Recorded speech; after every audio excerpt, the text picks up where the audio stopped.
Imagina el metal de tu casco calentándose al sol mientras patrullas una ciudad que no es la tuya, con el polvo de las calzadas pegado a las botas y el rumor de idiomas extraños en los oídos. Imagina que, lejos de tu hogar, tu vida se mide en marchas y raciones, en órdenes que no siempre entiendes, y en guardias nocturnas junto a hombres que se han vuelto familia por necesidad. Esa era la realidad cotidiana de los soldados romanos desplegados en Judea en los años de la vida de Jesús. No simples guerreros, sino también ingenieros, administradores, recaudadores y custodios de un orden imperial que buscaba imponerse en una tierra profundamente religiosa. Cerca de 60.000 efectivos se movían por la provincia y sus fronteras, según los relatos de la época, según Josefo, y cada uno de ellos llevaba sobre los hombros un oficio que iba mucho más allá del combate. ¿Qué significaba, en términos concretos, ser un soldado romano entonces? La respuesta cabe en el hierro y en la arena, en la hoja corta del gladius, en la punta arrojadiza del pilum, en la formación cerrada, llamada testudo, la tortuga, que protegía a hombres formados para avanzar como un solo bloque de escudos. Pero también cabía en la pala, la plomada y la cuerda. La legión construía y mantenía caminos, fortificaciones y acueductos. Ejercía de policía, imponía tributos, y cuando hacía falta, dictaba castigos que dejaban una marca física y psicológica profunda. El poder romano no solo se aplicaba con la espada, se sostenía con la obra pública, las rutas seguras para el comercio y la visibilidad de sus emblemas. La incorporación al ejército ofrecía una ruta social. El legionario ciudadano servía a las órdenes de Roma con contrato y paga. El auxiliar, a menudo reclutado entre pueblos sometidos, ofrecía su servicio durante años a cambio de la esperanza de obtener la ciudadanía al completar su tiempo de fuego, una promesa que constaba legalmente y que transformaba vidas. Las fuentes muestran diferencias prácticas entre unos y otros. Los legionarios eran, por lo general, ciudadanos romanos con obligaciones y privilegios distintos. Los auxiliares, en cambio, aportaban su conocimiento local y complementaban la fuerza armada con habilidades que la legión necesitaba en provincias como Judea. El entrenamiento era brutalmente eficaz. Las jornadas exigían resistencia. Marchas de hasta 30 kilómetros con todo el equipo al hombro no eran rarezas, sino parte de la disciplina diaria. En cada jornada se practicaban ejercicios con espadas de madera para evitar el desgaste del filo real, y se repetían maniobras de formación hasta que el movimiento de grupo se volvía reflejo. Textos militares posteriores, como los de Vegetio, describen ese tipo de entrenamiento y ayudan a comprender la mentalidad marcial, aunque sus escritos pertenecen a siglos posteriores.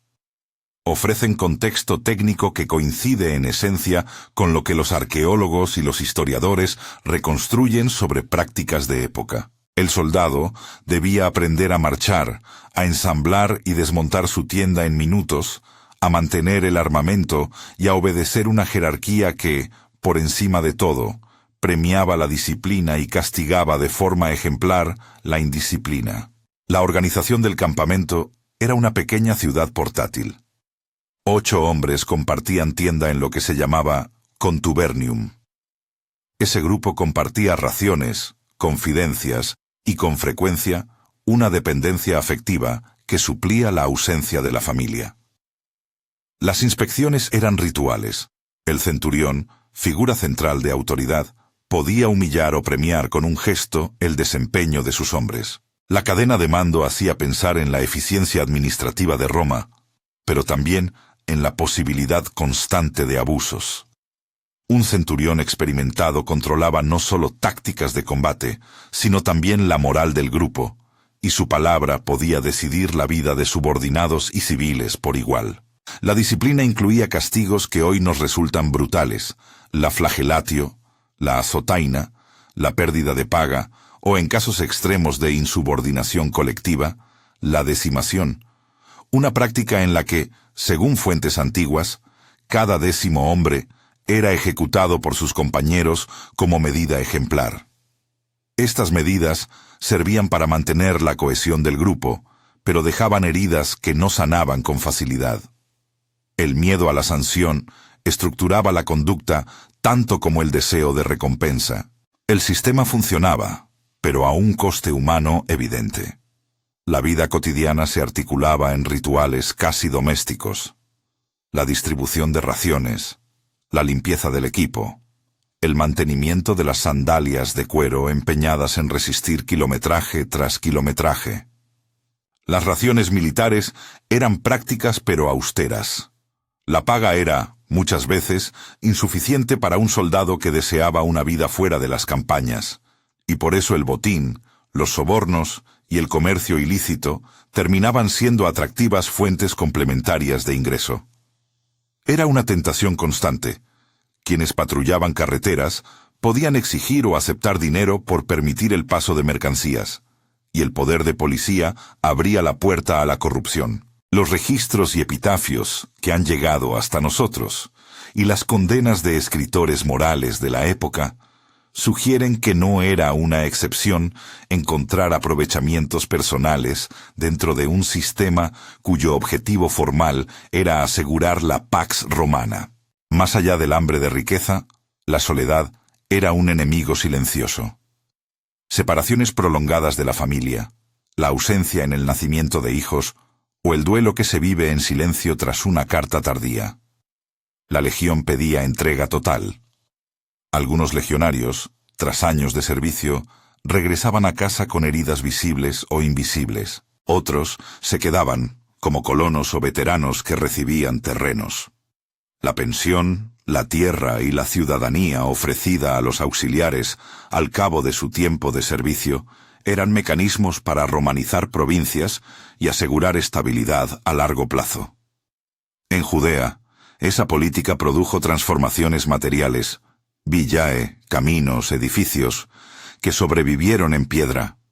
También sembró tensiones que no desaparecían con los muros de los campamentos.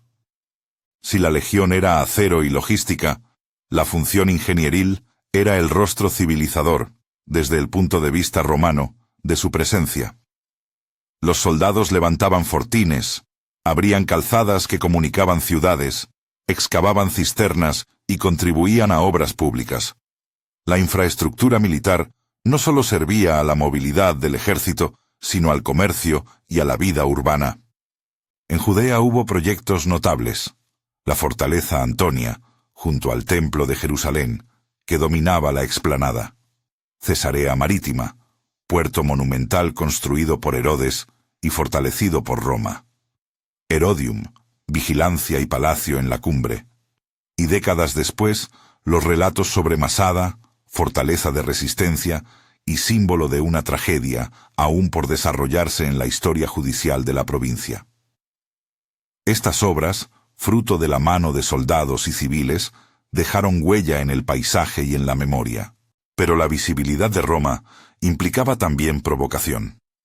Los estandartes, las imágenes y símbolos imperiales, la aquila, el águila del águila legionaria, eran manifestaciones de poder que, en una sociedad como la judía, donde la presencia de imágenes podía chocar con sensibilidades religiosas, generaban fricciones. El entrelazamiento de leyes y prácticas religiosas con la ocupación se hizo evidente en episodios relatados por autores contemporáneos.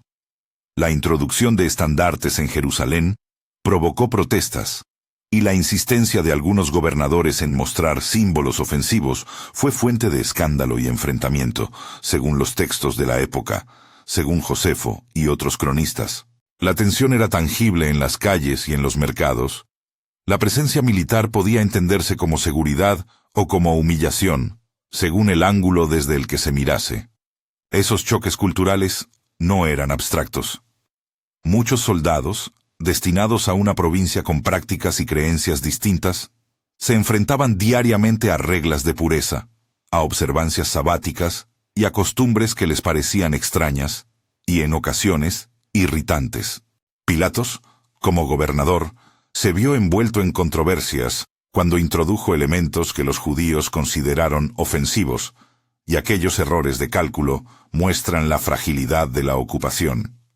La fuerza bruta no siempre resolvía lo que una administración desaprensiva podía empeorar, según Josefo y las quejas conservadas en otros escritos. En ese contexto, la vida en campaña y la vida espiritual se entrelazaban de maneras inesperadas. Las Escrituras recogen episodios que iluminan cómo actuaban y pensaban algunos soldados en medio de su dureza. Juan el Bautista, por ejemplo, escucha y responde directamente a soldados que le preguntan qué deben hacer. Les advierte contra la extorsión y les prescribe conducta honesta. Lucas 3:14. No se trata de una anécdota menor. Es una ventana a la cotidianeidad moral de hombres armados que, aunque entrenados para la violencia, eran llamados a actitudes de justicia y moderación por un profeta que tenía audiencia en la región. Ese llamado sugiere que la religión podía tocar la vida militar en términos prácticos, sin borrar la jerarquía ni la disciplina. Otros encuentros son más complejos. El centurión que se aproxima desde la fe es un motivo literario y pastoral recurrente en los evangelios. En la historia del centurión de Cafarnaúm, el texto exhibe una autoridad distinta, no la del mando imperial, sino la del reconocimiento de la autoridad de Jesús, capaz de curar a distancia. Mateo 8, Lucas 7. El relato no pretende transformar la estructura militar. Pretende mostrar que la fe puede surgir en lugares inesperados, incluso entre quienes representan el poder. Es un recordatorio de que la dureza del uniforme no anula la humanidad interior. Algunos soldados se admiraban, se cuestionaban y, en casos, reconocían la potencia de una enseñanza que no se parecía a la lógica del imperio. Ese reconocimiento culmina, de manera simbólica y dramática, en momentos que marcarán la historia: la crucifixión y la reacción de un centurión al verla. Los evangelios narran que, tras los signos que acompañaron la muerte de Jesús, el velo rasgado del templo, un terremoto según los relatos, el centurión exclama: «Verdaderamente este hombre era hijo de Dios». Marcos 15, Mateo 27. El gesto de un soldado curtido, experto en la administración de castigos, que pronuncia una confesión de fe, es un quiebre en la narrativa. El instrumento de la ejecución percibe en el acontecimiento algo que supera la lógica castrense. No es una minidez teológica, sino un testimonio humano que desafía la caricatura de los soldados como fríos operadores. Es, además, un punto de inflexión para la comunidad que recogerá la historia. La palabra de este testigo se sumará a otros atestados que, en conjunto, alimentarán la expansión del mensaje cristiano en ámbitos que incluirán también, con el tiempo, elementos militares. Sin embargo, resulta peligroso generalizar.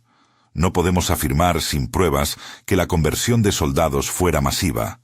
Las evidencias arqueológicas y textuales sugieren casos relevantes y simbólicos, pero no una oleada abrumadora ni uniforme. Cornelio, centurión de Cesarea, aparece en los Hechos como un ejemplo paradigmático. Un hombre piadoso, cuya apertura a Dios conduce a la visita de un apóstol y al derramamiento del Espíritu. Hechos 10. Su historia muestra que la fe se difundía por canales personales y contextuales, no por imposición institucional. Cornelio es un puente entre el mundo militar y la comunidad emergente del cristianismo. Y su caso refleja cómo la presencia romana ofrecía, a la vez, canales de contacto y tensiones religiosas. Aún así, la exposición constante a la violencia institucional, a la administración del castigo y a la gestión de recursos generó dilemas morales que no se resolvían con facilidad. Un soldado podía ser responsable de custodiar una tumba, de crucificar a un prisionero o de aplicar un castigo ejemplar. Al mismo tiempo, en su cuartel, podía escuchar a predicadores o mantener conversaciones con pobladores cuya devoción le extrañaba y atraía. Esa coexistencia entre deber y conciencia produjo episodios de conflicto interno, de adaptaciones prácticas y, en algunos casos, de transformación espiritual. La vida en el campamento ofrecía, además, espacios de socialidad que suavizaban la dureza. Los baños públicos, cuando eran accesibles, eran lugares de higiene y charla. Los mercados cercanos permitían un intercambio no solo de bienes, sino de ideas.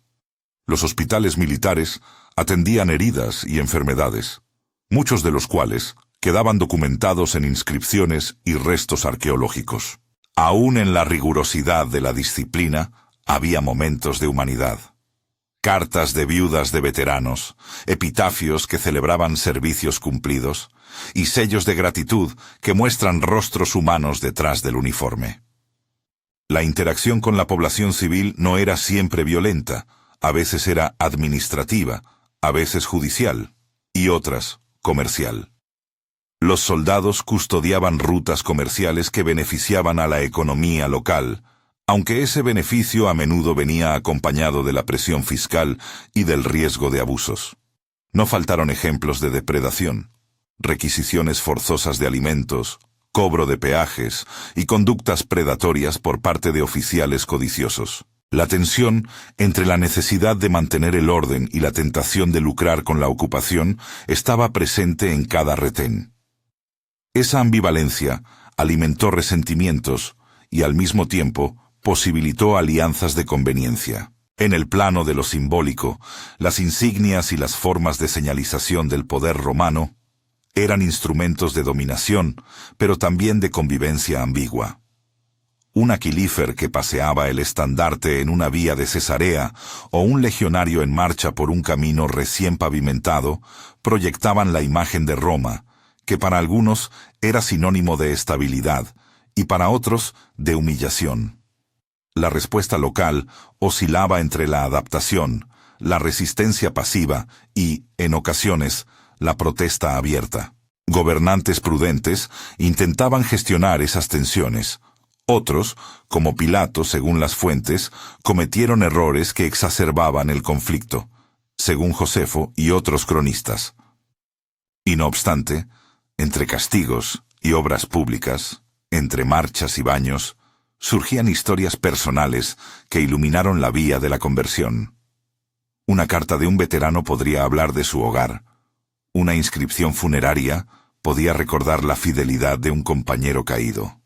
Un centurión, frente a un hecho extraordinario, podía pronunciar palabras que más tarde serían citadas por comunidades de creyentes. Esos testimonios, dispersos y variados, conforman un mosaico donde el ejército aparece no solo como maquinaria de control, sino como un conjunto humano atravesado por dudas, afectos y búsquedas espirituales. Si la dureza del servicio era patente, también lo era la creatividad con la que los hombres se adaptaban. El soldado que aprendía un oficio en la legión podía, a su retorno, instalarse como albañil o constructor, aprovechando la experiencia en obra pública. Muchos veteranos se convirtieron en agentes de romanización, llevando sus prácticas a los territorios donde se establecían. Esa doble cara, la brutalidad del entrenamiento y la pericia técnica adquirida, explica cómo el ejército fue, paradójicamente, instrumento de orden y vehículo de cambios culturales que durarían siglos. Si todo esto te resulta interesante y quieres seguir descubriendo cómo esas contradicciones se hicieron carne en la historia de Judea, suscríbete. En los próximos minutos profundizaremos en las rutinas más duras del campamento, en la tentación de la corrupción y en los episodios concretos que acercaron a soldados y profetas. En la segunda mirada, al adentrarnos en los detalles, aparecen las piezas cotidianas que sostenían la maquinaria militar. El equipo de un legionario no era solo lo que llevaba a la batalla. La lorica segmentata, esa armadura de placas que abrazaba el torso, o el scutum, el gran escudo curvado, exigían mantenimiento diario. Las tiras de cuero, los remaches y las costuras eran reparadas junto al fuego del campamento. Un escudo estropeado podía significar la muerte en una emboscada. El pilum, lanza arrojadiza diseñada para deformarse y hacer inútil el escudo enemigo, era una pieza concebida con intención táctica, no ornamental. El gladius, servía para el combate cuerpo a cuerpo. Su efectividad dependía de la destreza adquirida tras horas y horas de práctica con una espada de madera antes de usar la de filo real. Cada instrumento tenía su lógica, y esa lógica era aprendida con uñas y sudor. El campo de entrenamiento reproducía, a pequeña escala, el teatro de operaciones. Se practicaban atarazanas, ejercicios de carga y maniobras coordinadas. A menudo se simularon asedios y defensas de campamentos, porque la guerra romana no era solo choque de tropas, sino el control de posiciones y rutas.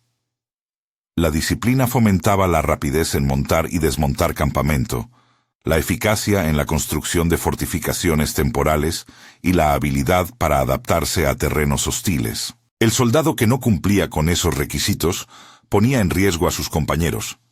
Por eso la presión social y la disciplina interna eran tan fuertes. Dentro de ese clima de exigencia, la estructura social del cuartelía servía para contener la tensión.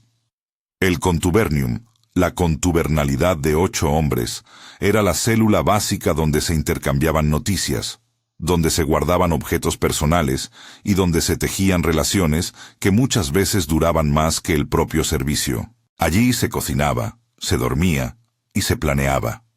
El oficio de hacer la cuenta de raciones, de repartir fuego y vigilia, estaba en manos de hombres que, además de soldados, eran gestores de una microcomunidad. En esos pequeños espacios de intimidad se contaban novedades del frente, anécdotas de patrulla y, con frecuencia, se discutían las probabilidades de futuro. ¿Volver a la aldea? ¿Comprar tierras? ¿Quedarse en la ciudad como veterano? La relación con las autoridades locales y con los civiles estaba mediada por procedimientos. Los soldados podían ejercer funciones administrativas, controlar mercados, custodiar recaudaciones y servir como juez en disputas menores.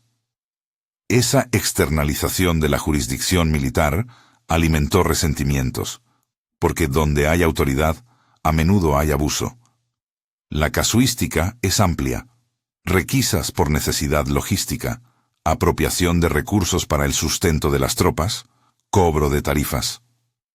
En ese contexto, las intervenciones de figuras morales como Juan el Bautista, que llamaban a la honestidad, se multiplicaban en valor. No solo eran mensajes religiosos, sino llamados prácticos a aliviar tensiones sociales. Desde la óptica de la población, ver pasar una cohorte por la vía podía ser espectáculo y amenaza a la vez.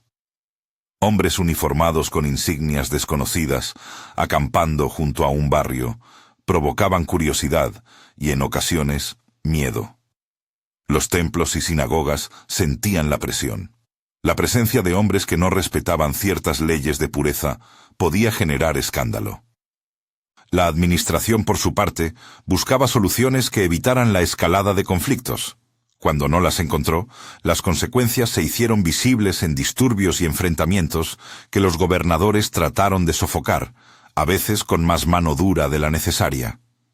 En el seno del ejército, la tentación del enriquecimiento personal permeaba desde el oficial hasta el soldado raso. La paga oficial era insuficiente para aspiraciones grandes, y el botín de guerra, las recompensas por captura de esclavos o la venta de bienes requisados se convirtieron en prácticas habituales. La corrupción no era un defecto aislado. Era un riesgo inherente a un sistema donde la distancia entre mando y control civil podía ser grande. Los abusos llevaron a quejas formales y a críticas en fuentes contemporáneas, y también dieron pie a reformas y a control administrativo que intentaron paliar los excesos. Era, en suma, un juego de equilibrio entre necesidad, ambición y ley. La tensión entre deber y conciencia alcanzaba su máxima complejidad cuando las órdenes implicaban castigos ejemplares. La crucifixión, utilizada por Roma como forma de ejecución pública e intimidatoria, era la expresión más brutal del poder punitivo. Aunque la implementación de penas seguía procedimientos y no era arbitraria en el sentido administrativo romano, en la práctica, la aplicación de la pena pública podía convertirse en espectáculo y en conflicto moral, para quienes la administraban. El soldado que clavaba y vigilaba una cruz cumplía con un mandato. El hombre que, tras el acto, percibía que algo trascendía la lógica del castigo, podía verlo con otros ojos. Ese cambio de percepción es lo que registran los evangelios en momentos concretos. No es que la maquinaria se detenga, sino que algún observador humano alcanza una comprensión distinta frente a lo acontecido. Las historias de reconocimiento y asombro no se limitaron a un único episodio. Algunos soldados, sin abandonar su condición militar, mostraron interés por las enseñanzas que circulaban en la región. No era la norma, pero sí una posibilidad real. El contacto directo con predicadores itinerantes, la curiosidad intelectual de ciertos oficiales y la experiencia de sucesos que escapaban a su explicación propiciaron que la fe calase en casos puntuales. Esas conversiones no se cuentan en batallones completos.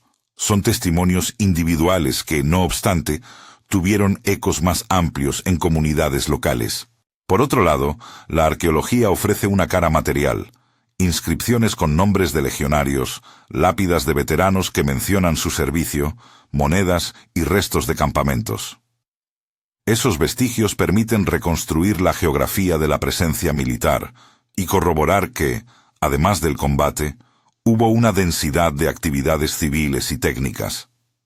Las vías pavimentadas, los restos de fortificaciones y las marcas de obra muestran que la huella romana fue tangible y duradera. Pero esa huella material convivió con memorias de conflictos, con relatos de colisión cultural y con episodios de violencia que marcaron la relación entre ocupante y ocupado. En medio de esa complejidad surge una pregunta persistente: ¿cómo se gobierna una provincia con una población tan devota y con un ejército tan presente? Las respuestas no son simples. Por un lado, la estrategia romana buscaba integrar, dar tierras a veteranos, construir infraestructuras que beneficiaran el comercio y con eso crear situaciones de interdependencia. Por otro, la fuerza simbólica del poder imperial, estatuas, emblemas y administraciones que imponían su calendario, generaba resistencia. El equilibrio entre integración y represión fue frágil. A nivel personal, entre el ruido de las armas y el silencio del aposento compartido, surgían relatos de arrepentimiento y de búsqueda. Algunos soldados, después de ver los estragos de campañas y de castigos, se abrían a reflexiones que implicaban replantearse la propia vida. Otros, antes de retirarse, intentaban comprar la paz social con artefactos o dinero, intentando construir un futuro que compensara lo vivido. Esa variedad demuestra que la experiencia militar no era unívoca. Dentro del uniforme conviven el defensor, el opresor, el trabajador y a veces el creyente. Y sin embargo, aquella dureza tenía momentos en los que la historia parecía detenerse, frágil y abierta, como cuando una marcha nocturna cruzaba un pueblo iluminado por antorchas y un grupo de civiles se acercaba para ofrecer pan. Gestos minúsculos que, para algunos soldados, resultaban más significativos que un botín o una condecoración. En esos instantes, la maquinaria se humanizaba. El hombre detrás del casco parecía menos monolito y más persona con nostalgias y deseos. Cuando la provincia alcanzó momentos críticos, esas tensiones afloraron en episodios que no pueden contarse sin la lupa de las fuentes y la cautela del historiador. Una pequeña chispa bastó para encender incendios mayores. Un gobernador insensato, una requisición mal gestionada, una provocación de estandarte en la Ciudad Santa. Todos ellos dejaron claros ejemplos de cómo la dinámica entre ocupación y comunidad podía degenerar en violencia abierta. Las crónicas de Josefo describen momentos de fricción que son espejo y advertencia. La ocupación, por más que buscara estabilidad, no estuvo exenta de errores que la volvieron inestable. La historia de los soldados en Judea es la historia de hombres empujados por la necesidad, la ambición, el miedo y, en ocasiones, la fe. No es la historia de un ejército demonizado, ni la de un ejército redimido en bloque. Es la de una presencia compleja, llena de contrastes y cargada de episodios que invitan a la reflexión. En ese cruce de hierro y fe, hay personajes que merecen atención particular.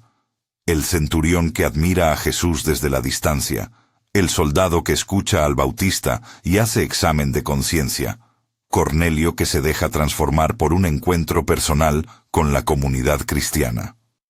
No son anécdotas aisladas. Son prismas para entender cómo el impulso religioso y la disciplina castrense se tocaron y a veces se alteraron mutuamente. En la frontera entre lo militar y lo espiritual, las órdenes de ejecución, la vigilancia de tumbas y las guardias nocturnas sobre monumentos sagrados adquirieron una dimensión moral. La función del soldado no se limitaba a la práctica técnica. A veces, se convertía en testigo de sucesos que escapaban a su control, y su testimonio, en unos casos, fue recogido por comunidades que veían en él una voz autorizada. Ese testimonio, recogido por los evangelios y por los relatos apostólicos, muestra que incluso en la máquina más eficiente puede surgir la sorpresa humana. Y esa sorpresa, a su vez, abrió caminos imprevistos a la que sería, más tarde, una transformación de gran calado. El relato continúa en las calles polvorientas y en los campamentos al amanecer, donde órdenes recientes empiezan a cambiar planes y voluntades. Un oficial ha recibido instrucciones nuevas desde la administración provincial. Se avecina un traslado que tensiona las filas y despierta rumores. Los rostros en el contubernium se tensan, las manos se detienen sobre los escudos, y algo en el aire anuncia que lo que parecía rutina puede convertirse en momento decisivo. En medio del campamento, un centurión hojea un pergamino con nombres y cargos, y su mirada se cruza con la de un legionario que, por la noche, había escuchado una historia que le removió más de lo que esperaba. El centurión dejó el pergamino sobre la mesa de campaña y alzó la vista. Afuera, el viento jugaba con el polvo de la mañana. Dentro, la tienda olía a aceite y a cuero, a sudor seco que no se barría por completo. El legionario que la noche anterior había escuchado, casi por casualidad, la historia de un predicador que hablaba de un reino diferente, se acercó sin hacer ruido. No buscaba respuestas doctrinales, ni quería romper la distancia que impone la disciplina. Simplemente llevaba consigo una inquietud que ahora no sabía dónde poner. Las órdenes llegaron sin ceremonia. Se requería una escolta para un condenado que debía ser ejecutado en las afueras de la ciudad. No siempre era así. A veces el destino de un hombre quedaba en manos locales. Pero en ciertas circunstancias, sobre todo cuando la autoridad romana tenía interés en enviar un mensaje, la ejecución se realizaba con intervención directa de las cohortes. El transporte de reos, la instalación de la cruz y la supervisión del suplicio eran operaciones cuyos detalles estaban medidos por la costumbre y por la necesidad de imponer un ejemplo. La preparación era casi industrial. Antes de salir, los hombres revisaron su equipo: cuerdas, estacas, clavos y las maderas que servirían como travesaño. Se designó un grupo para hacer la tarea de ejecutar, otro para vigilar el perímetro, algunos para registrar y custodiar las pertenencias del ajusticiado. No era un acto improvisado. La maquinaria del castigo público se ajustaba a un procedimiento que había servido durante generaciones para mantener el orden mediante el miedo. En la ladera donde se llevaba a cabo la pena pública se mezclaban muchos ruidos. El murmullo de la multitud, voces que preguntaban y cuchicheos que no alcanzaban a entenderse, el chirrido de las maderas y el golpe seco del martillo. La flagelación, la azotaina previa a la crucifixión, se aplicaba como preparación. Era un método brutal, una serie de latigazos que desgarraban la piel y debilitaban al condenado, parte del proceso diseñado para maximizar el tormento y la humillación. Los testigos de la época, historiadores, textos médicos y tradiciones legales, registran estas prácticas como parte de la praxis punitiva romana. Aún así, Entre la rutina técnica y el gesto brutal, hay detalles que desbordan lo meramente administrativo y se vuelven humanos. Los soldados que clavaban y fijaban las maderas habían visto otras ejecuciones. Sus manos sabían encajar clavos con oficio. Algunos lo hacían con una calma profesional que venía de repetir la operación muchas veces. Otros, menos familiarizados, mostraban un temblor contenido que delataba la fricción interna entre la obligación y la cuerda sensible de la conciencia. Los evangelios, sin buscar pormenorizar protocolos, señalan acciones concretas realizadas por el personal presente. Narran, por ejemplo, que los soldados repartieron las vestiduras de Jesús entre sí y echaron suertes por su túnica. Juan 19, 23, 24. Un acto que combina pragmatismo con gesto ritual, repartir el botín y al mismo tiempo decidir por azar lo que quedaría de la persona humillada. Más adelante, relatan que, para asegurarse de la muerte, uno de los soldados estremeció el cuerpo con una lanza y salió sangre y agua. Juan 19:34. Una observación que los evangelistas presentan como comprobación final de la muerte corporal. Cuando ese gesto del hierro atravesó la carne, algo cambió en la atmósfera. No solo porque la vida de aquel hombre se extinguiera, sino porque quienes asistían al acto, incluso los curtidos ejecutores, percibieron señales que escapaban a la lógica administrativa. Los evangelios relatan que, en torno al momento de la muerte, hubo eventos que acompañaron el suceso, signos que los testigos interpretaban como manifestaciones de algo mayor. En medio de la conmoción, un centurión, acostumbrado a leer rostros y cuerpos para dictar veredictos sobre la vida y la muerte, se levantó y pronunció una sentencia distinta a la que estaba habituado a dictar. Verdaderamente este hombre era hijo de Dios. Marcos 15, Mateo 27. La frase es en apariencia simple. Su carga simbólica es enorme. Viene de quien, por oficio, administraba la pena, y en ese giro, la confesión de un ejecutor, hay una fisura en la lógica del poder. Esa fisura no borró la realidad del deber. Después de todo, la ejecución había cumplido su función, imponer un ejemplo y mantener el orden. Pero la experiencia dejó marcas. Algunos soldados, testigos de lo que describen los evangelios como fenómenos que acompañaron la muerte y la entronización inesperada de una autoridad moral distinta, volvieron a sus campamentos con preguntas que no eran administrativas. ¿Qué era aquello que habían visto? ¿Qué significado tenía que un hombre, entregado al suplicio, fuera reconocido por el centurión como portador de una dignidad que ni el látigo ni la cruz pudieron borrar? La jornada no terminó con la crucifixión. La vigilancia de la tumba fue un procedimiento que también muestra la manera en que Roma entendía la seguridad. Si una ejecución pública buscaba ejemplaridad, el control sobre los lugares y los cuerpos relacionados con el condenado podía evitar mitos que alterasen el orden. Según el Evangelio de Mateo, ante la inquietud de las autoridades por las afirmaciones de que los discípulos podrían robar el cuerpo para proclamar una resurrección y así fomentar el desorden, Pilato autorizó que una guardia quedara frente al sepulcro. Mateo 27, 62, 66. Esta decisión no es anecdótica. Implica que la administración romana estaba dispuesta a recurrir a sus mecanismos de seguridad para contener lo que juzgaba peligroso. La narración de Mateo añade después un nuevo giro. Tras la experiencia anunciada de la tumba vacía, cuando un ángel desciende y la piedra es rodada, los guardias caen como muertos ante el prodigio.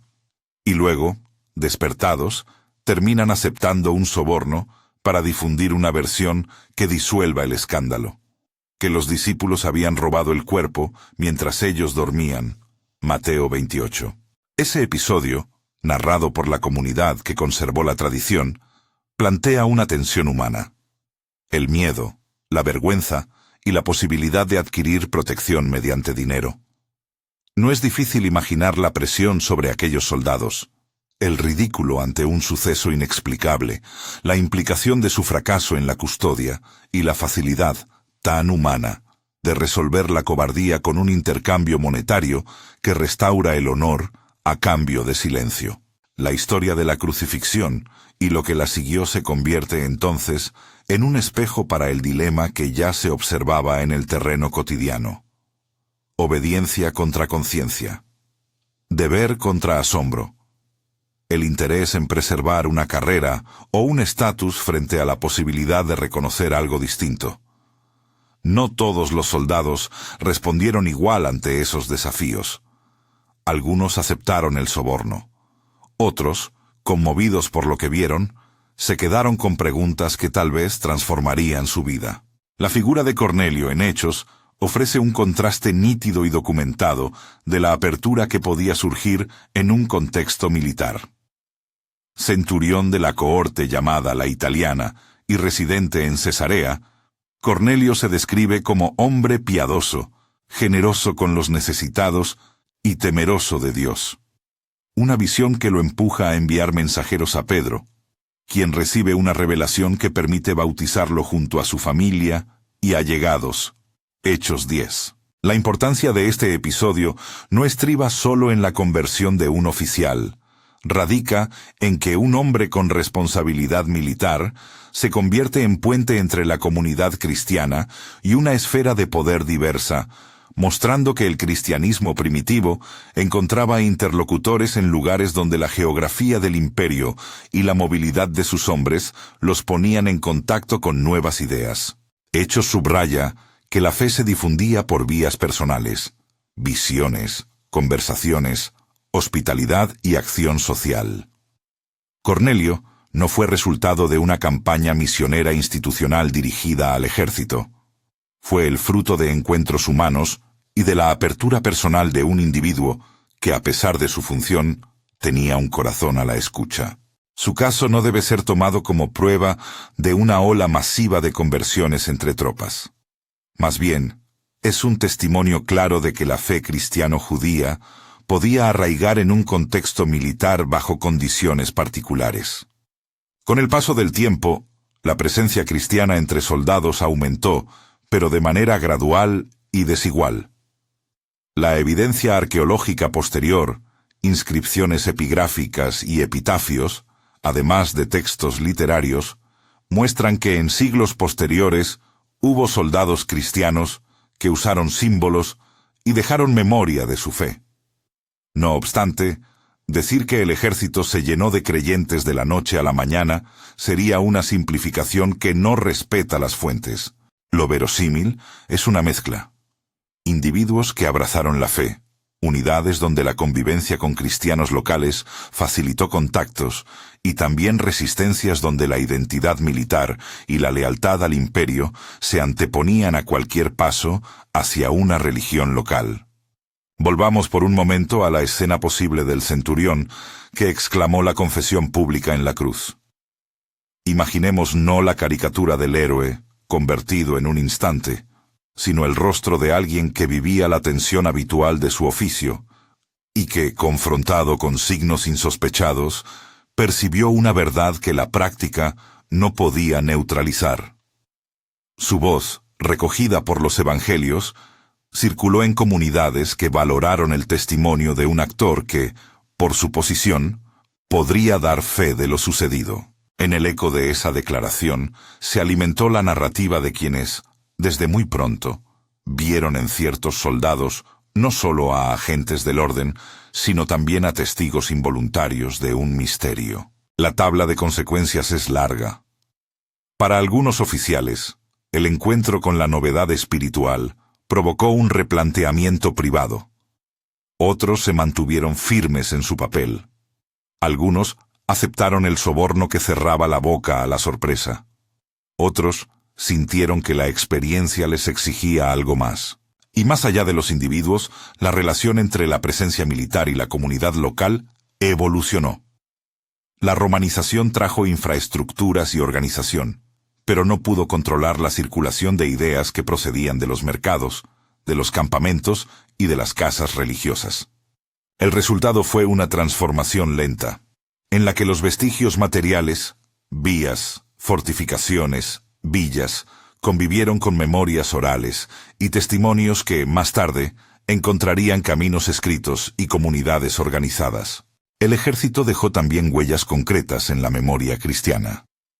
Desde los relatos del testigo en la cruz hasta la historia de Cornelio, pasando por las referencias a soldados que escucharon a Juan el Bautista, Lucas 3:14, o a centuriones que mostraron fe, Mateo 8, Lucas 7. Los evangelios y los hechos ofrecen fragmentos que los historiadores y los teólogos han usado para comprender cómo una religión naciente se encontró con la maquinaria imperial. Estas intersecciones iluminan la paradoja central. El instrumento del poder, el soldado, puede ser a la vez ejecutor del orden y sorprendentemente receptor de una experiencia que lo desborda. A la escala personal, eso tuvo costos y fines prácticos. Un veterano que abrazó la fe debía negociar su posición social, su futuro material y las relaciones con sus compañeros. Si volvía a la vida civil, la experiencia militar le proporcionaba un oficio. La construcción, la organización de campamentos, la técnica del tratamiento de heridas, todo eso podía facilitar su reinserción. Algunos se asentaron como albañiles, arquitectos locales o administradores. Otros buscaron comunidades donde la fe compartida les permitiera reconstruir una vida con un sentido diferente. El retorno no siempre fue fácil. La lengua del ejército se quedaba en su gesto, y las marcas del servicio, físicas y psíquicas, permanecían. En términos institucionales, la eventual cristianización del imperio fue un proceso que tardó siglos y que tuvo causas múltiples. No fue fruto de la conversión en masa del ejército de la primera o segunda generación. Fue el resultado de un mosaico de factores.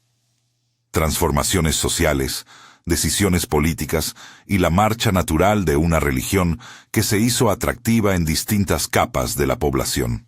Las historias de soldados creyentes, sin embargo, ofrecen claves sobre cómo los canales militares pudieron contribuir a esa difusión.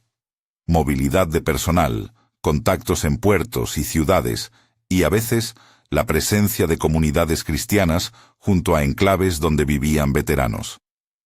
Arqueológicamente, la huella militar y la huella religiosa se tocan en lugares concretos.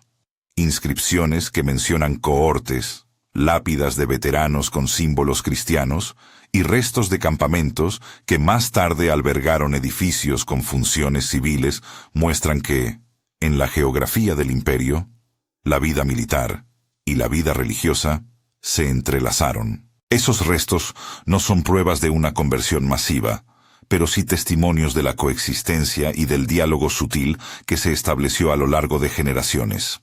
Al mirar el legado en piedra y en palabra, la paradoja persiste. La romanidad construyó caminos que facilitaron la movilidad de ideas. La misma disciplina que preparó al soldado para la ejecución también lo enseñó a construir, a medir y a organizar. Esa doble capacidad convirtió al ejército en un agente de transformación cultural. La pregunta que queda es, ¿qué lecciones toma hoy quien escucha estas historias? ¿Vemos en ellas solamente la dureza, la coerción y la corrupción, o también la posibilidad de que incluso los instrumentos del poder sean tocados por la gracia? La respuesta no es simple. Históricamente, la presencia romana en Judea fue una mezcla de administración eficiente, violencia, incomprensión cultural y adaptación gradual. Humanamente, los soldados fueron hombres con ambiciones, miedos y anhelos. Entre las rutinas duras de marchas, la tensión por la paga insuficiente, la tentación de lucrar y la soledad lejos de la familia, algunos hallaron, en lugares inesperados, motivos para cambiar. No todos, no de golpe, pero unos cuantos sí. Esos casos, tan variados como Cornelio o el centurión de la cruz, construyeron puentes simbólicos que ayudaron a que el mensaje cristiano se desplazara más allá de las fronteras religiosas iniciales. Al cerrar esta mirada sobre la dura vida que Roma imponía a sus soldados en tiempos de Jesús, conviene volver a la imagen con la que comenzamos. Hombres con cascos al sol, botas llenas de polvo, órdenes que se transmiten sin posibilidad de réplica. A esa dureza se suman el ingenio de su trabajo constructivo, la fricción con la religiosidad local, la tentación constante del enriquecimiento ilícito, la exposición a la violencia y, sobre todo, la posibilidad de una elección interior. Esa elección, cuando llegó, no borró el pasado, lo resignificó. Para algunos, la armadura siguió siendo oficio. Para otros, se convirtió en metáfora de una protección que ya no era solo física, sino espiritual. Hoy, mirando los vestigios en ruinas y leyendo las palabras antiguas, queda una lección que trasciende la historia. El poder humano, por más organizado y brutal que sea, no anula la capacidad de la persona para asombrarse, cambiar o atestiguar.